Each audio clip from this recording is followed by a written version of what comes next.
Right, 1 December 2023, and this has been an amazing year. Now we've entered the last month of the year 2023, a very, very eventful year, and we are entering 2024, which is going to be the most eventful year for Zimbabwe. The things that are going to happen in 2024, they're even more than what you've seen in 2023. The situation in Zimbabwe has reached another level, and economically, the country has basically collapsed. What you saw yesterday during the budget presentation is what I've been telling you about. There is a serious economic collapse taking place in Zimbabwe right now, and the Zimbabwe government is running out of money. I'll be unpacking that very, very soon with Dr. Fergus Mteneri. But today I want us to look at what is happening with SADC. SADC has become one of the most important bodies in Southern Africa. In fact, in Africa, the people who are managing SADC right now, they're doing a very, very good job. I've never seen a body that is managing elections the way that SADC is doing. And they have done a great job under President Hakainde Hichilema, who is right now the chairperson of the SADC Troika. So he's basically in charge of all the elections taking place in Southern Africa. So currently, what SADC has done is, after issuing that observer mission report, it has been adopted by the presidents. And what has happened is that currently all the election observer missions in Southern Africa are in Cape Town, where they are undergoing further training so that they can manage the election better. So I'm trying to share this to our guys so that they can know that I'm live. And what they're doing is they're trying to show these guys how to manage elections. The biggest problem with the election management bodies in Africa is, one, interference from the military, interference from government, state agents, president office. These people interfere. I explained to you that the past elections, the president's office and the military took over at ZEC. I told you the day when there was the deportation of the guys from South Africa, that this is what has happened. There's been interference or taking place there. And indeed, it happened. You saw what happened there. It was terrible what happened at ZEC. But right now, what is happening is SADC is dealing with that. They are trying to show these election management bodies how to deal with these kind of situations. And they've invited international speakers. The workshop that they are holding, which ZEC is attending, is starting on the 21st, and I think it's going to end tomorrow. And they've invited people like Wafula Chebukati, who is from Kenya, the Electoral Commission of Kenya, the former chairperson. You saw what happened in Kenya. He's talked about his experiences, how the military in Kenya tried to make him change the results of the election. So I'm going to play for you a number of those presentations this week. So today I'm going to play Wafula Chebukati. Then you hear for yourself. When I told you that the Kenyan election was rigged, most of you did not understand. But now Wafula Chebukati himself will be speaking here. Let me share him speaking, explaining how the election in Kenya, the army, the police, the president's office came to him to change the results. These things that I tell you about rigging, they are real. So let's see here Wafula Chebukati, and then as the time goes, I'm going to start playing all these videos. I'll even play the SADC guys so that you hear. As I said, SADC, very, very important, doing a great job. The Secretariat of SADC has outdone themselves. There are many people attending that conference where these election management bodies, Zambia, Malawi, Botswana, South Africa, all there. So let's hear what Wafula Chebukati is going to be saying about when he was asked to change the election results by the government of Kenya. The former president of Kenya asked him to change the results. So let's see that, and then I'll take it from there. It's indeed my honor and privilege to be here in Cape Town to share with you our experiences from Kenya.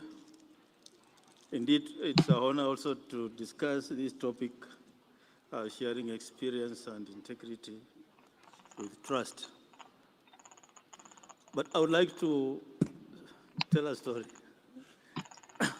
Two stories, actually, 3 minutes each, and then we can now engage in that discussion. In Kenya, we have two major political parties which participated in the last general election. There were 4 candidates, but the major ones are 2. There's the one called Azimio. The chairperson of that party is the former president, Uhuru Kenyatta. And his deputy is then the chairperson or leader of Kenya Kwanza Party, who is now the current president. Now, the former president was supporting an opposition leader called Raila Odinga, now fighting the deputy president then, who is now the president. I believe you get that story. On 16th of November, 2022, I was then invited for a meeting at the Kenya School of Governance. This meeting was led by a team made up from the former president, telling me, come for a meeting on election management.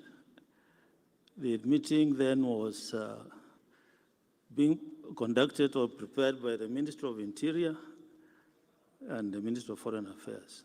And the terms of reference was to take over the management of elections as envisaged under Article 88 of the Constitution, to be run by the IEBC, Independent Electoral and Boundaries Commission. Now, I didn't know that was the terms of reference of that meeting, but I went for the meeting all the same. Then I was told, these are our terms. We are taking over the mandate, Article 884. You just go and prepare and wait to announce the results of the winner. And if you want anything, we shall ask you to come and brief us. So I said, okay. A press meeting was called, and I was told, say something. Of course, to the press, what do you say? I said, okay, I'm here. I've been invited to share my experience on election preparedness, and we shall work together with this team. And then I went back to the office. Back in office, I sat down with my pen, because these guys were the whole government plus all the agencies in government. Now, these agencies are supposed to support the commission to deliver on its mandate according to the Elections Act. The work of the commission is clearly spelled out in Article 884 of the Constitution, to run referenda and elections. And there's no role for these agencies anywhere in the Constitution except supporting the commission in other ways in fulfilling its mandate under the Constitution and the election law. So I wrote to them. I told them, I cited the Constitution, I cited the election law, and I told them there are even judicial pronouncements on the matter. Unfortunately, the Chief Justice was part of chairing that meeting. She was new, so maybe she had been roped in without her knowledge. But I wrote and I also informed them the Chief Justice cannot chair this meeting. She will be sitting on presidential petitions. But nevertheless, we are pulling out of this outfit because it's not found anywhere in the Constitution. So I wrote a letter, copied all agencies, officially pulled out IEBC from that outfit. It was never in anyway, but I pulled it out. And that was then, the spanner was thrown in the works, and these guys could not know. These guys did not know that we had a strategic plan, or they knew and they ignored. They didn't know that we had an election operation plan with timelines running. We had declared elections, 6 elective positions. We had made all arrangements to ensure that our staff, initially We had 17 regions manning the 47 counties. But when I came in office, we created 47 county election offices to match with the existing government structure. And so we had all activities running, all election-related activities were running that time under the election, our election operations plan. So we continued, but there was one or two problems. One, we had been refused funding, so we didn't really have money, but we had the plan. Even donors were told not to support us, and I think UNDP is here. You can verify that. Until the last minute, the last year of elections when we were given funding. And the whole idea was to make sure the commission does not deliver on its mandate, on its electoral cycle. So that was the short story number one. So that outfit, we put a stop to it and continued our work. But then came in another story, my short story, second and last one. That'll be 3 minutes. 3 minutes. Okay. Yeah, this one is very brief. 15th of August, 2022, the day of declaration of the presidential result. I received 4 visitors when I was at the National Tallying Center. The visitors, of course, one from the Office of the President, the Inspector General of Police. We had the other 2 visitors from the military and the Attorney General's office. And the message was very simple. The message, very simple. And they also say that there was a difference, and the winner of presidential election is 50% plus 1 in the Constitution, and you win a majority of the seats in majority of the counties, 25% in majority of the counties. So the message was simple. The winning candidate is winning by over 200,000 votes. Remove this vote, let's have a runoff. If not, there's going to be bloodshed outside in this country. So that was the message. So I told them in simple words, the constitution is clear, the will of the people must be respected. So in summary, the question is, as election managers, what do you do under that stress? What are you expected to do? And my answer is very simple. Fidelity to the law, follow the constitution, and fidelity to the law. Thank you. So this is the presentation by Wafula Chebukati, the former chairperson of the Kenya Electoral Management Body. And as I said, there is a lot to do. And SADC is doing a great job of training the electoral management bodies. We've had problems in Malawi, we've had problems in Zimbabwe, and we had problems in Mozambique during the elections. So the training that SADC is providing includes bringing people from all over the world to train these electoral management bodies, and ZEC is over there. I saw Slaigwana is there, and probably I'm going to pass by there today and have a look if he's still there and have a chat with those guys. But what I can tell you is that this SADC that we've got, remember Mnangagwa is here now, but he's not going to be there for a long time. It's his last term now. We are going into a period where Zimbabwean elections are going to be properly managed. And as we speak right now, there's a report from SADC which says the election was rigged. EU, AU, the Zimbabwe Human Rights Commission, and a government body has said that the election in Zimbabwe was rigged. And now we have ZEC being trained.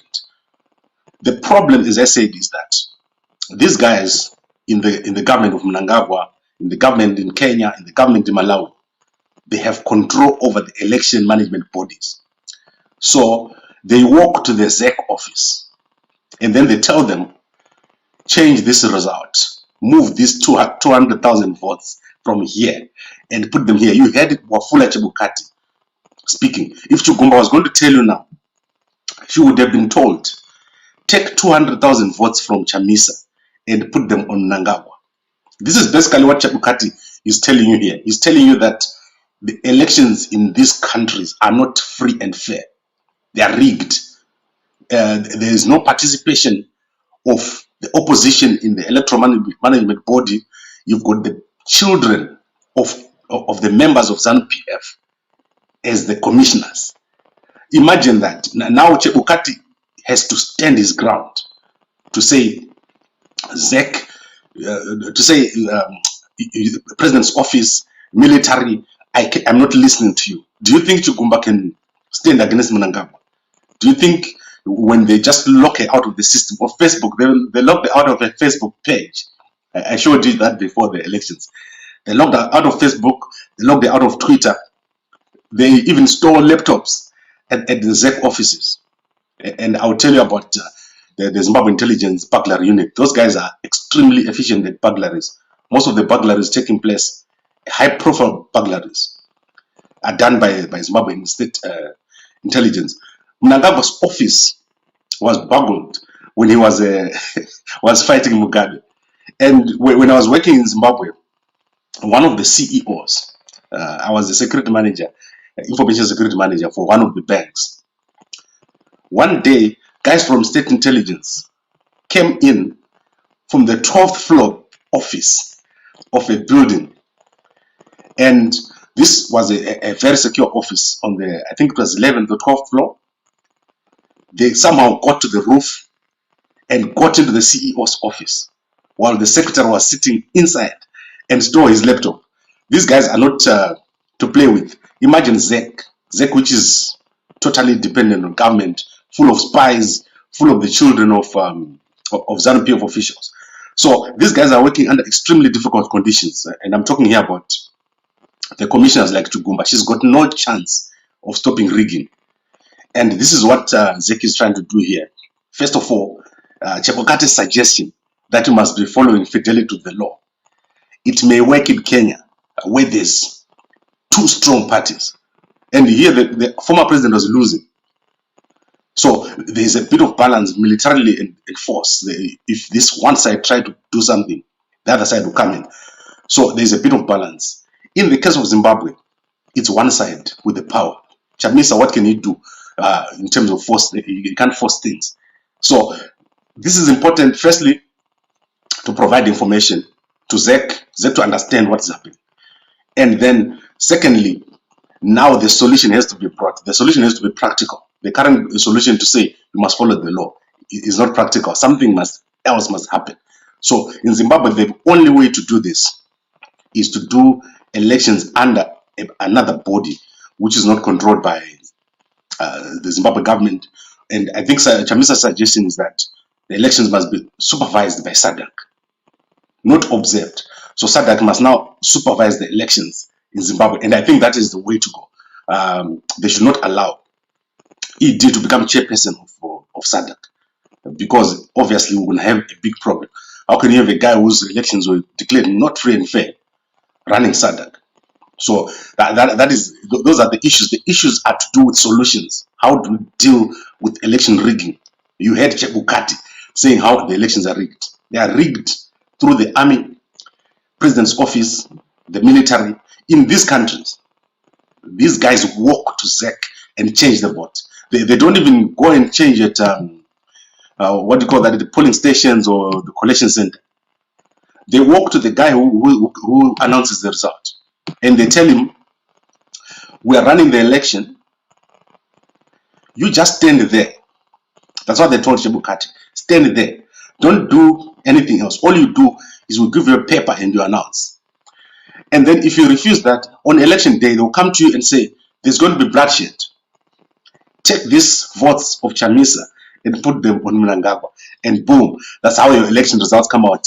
I announced to you the results a full day before the elections were announced by ZEC, which means someone had cooked the election results already. And my guys had given me, guys in intelligence had given me those results, say, these are the results that are going to be announced. So we have a very, very serious problem, but ZEC is getting that information. The problem is, what can they do with it? What can Slaigwana do? What can Chugumba do? People, I think sometimes they blame these guys, but that is not the problem. The problem is not with Chugumba. The problem is not with Slaigwana. The problem is a failure of the system in Zimbabwe. The system in Zimbabwe has failed everywhere. So the elections are no longer going to be the solution in Zimbabwe. We need to address these issues that are being raised by SADC the president's walking in, president's office soldiers walking into ZEC to say, change here, do this here, take this vote here and put it here. And you don't know where the server is. In Zimbabwe's case, it's worse. You don't know where the server is. In Kenya, every single part of that election is open to the public. You can log in, you can see that the collection was done here, you can see the signature. In Zimbabwe, that is not present. So Chamisa has a big fight ahead of him. He has to address the issues that are being raised here at the SADC. Let me call it properly. SADC Elections Commissions Forum of SADC. So ECF-SAC. I'm going to be continuing to bring you a lot of people who are going to be talking there, and I want to look at a comment or two. Mkoma Simba Mjuru, you're not telling the truth. Why not just shut up? Mdara, and I hope you're not Ma'am Juru's relative, because Ma'am Juru, I spent a lot of time with her. She's very principled, and she wanted a lot of change for Zimbabwe. I'm shocked by people who support rigging, especially guys in Zimbabwe's intelligence and military. What are you supporting there? You are supporting ED so that he can put his 4 sons in as ministers or his relatives, and it's shocking. What are you supporting there? If you're a ZANU-PF member, are you satisfied now with what is happening? Where one family has taken over the whole country. Think about it, you ZANU-PF guys, what you are supporting. You are supporting nothing. That is what I can say to you. Your military guys, you've got someone sitting right at the top that has got no fighting experience. You've got people that, and the Minister of Finance, who have never ran anything. You see Mtuli is just holding bags there. The real people who are running the show are now in ED's house. Is that what you want as ZANU-PF people? These are the issues that we're raising here, and these are the issues that are being raised by SADC. If you run your elections properly, you eventually have the government that you require, the government that you deserve. But anyway, that is not my problem. That is your problem, ZANU-PF guys. You get what you deserve.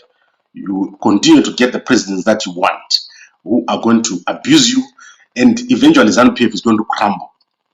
And that is the truth.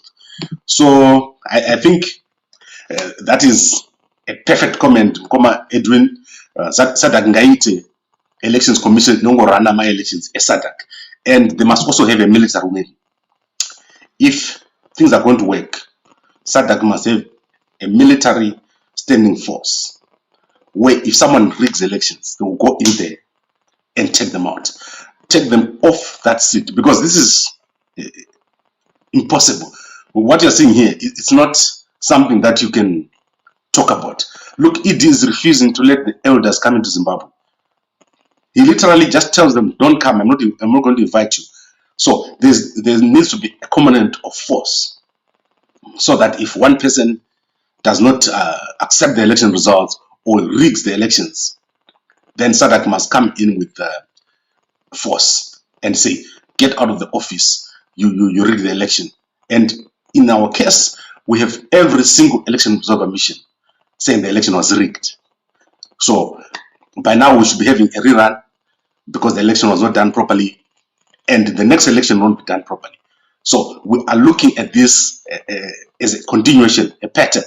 The next guy who comes in is going to make use of these same flaws at ZEC and cause the elections to be not free and fair again, until a country eventually collapses. And the next thing that is going to happen is the military option.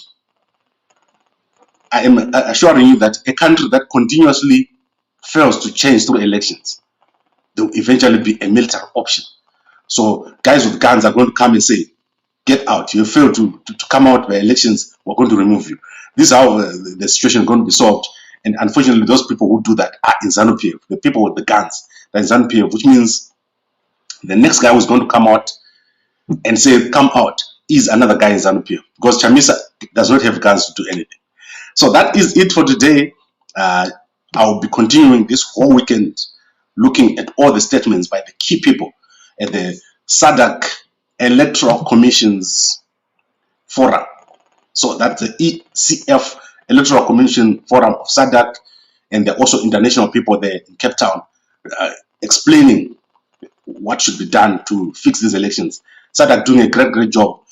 The guys running SADC now, they are amazing. I love what they're doing. And ED cannot hide anymore. Guys like ED, you can stay in that office, but it's hot. You're feeling the heat daily. That is what is happening to ED every day. The people are getting more and more confident, and eventually we're going to have a proper election in Zimbabwe. Good morning, everyone, and thank you very much for watching. I'm going to be going now to do my workouts, and I think I need a coach. My muscles are not growing anymore. I think after COVID, everything just stopped working. Remember, I had multiple organ failure, so now we need to fix the inside before we can fix the muscle. So I think I need to get what do you call this, health coach, who is going to take me back to my original self. Like my strength levels or ability to lift stuff is still very low. I think my son now has to help me to carry a 50 kg bag. When I was before I got ill, I was a strong guy. I could break stuff. Now, if you ask me to break even a small piece of paper, it won't work. I guess that's old age plus what do you call that? Long COVID. That's what I got. Anyway, thank you very much, everybody, for watching, and we'll be back.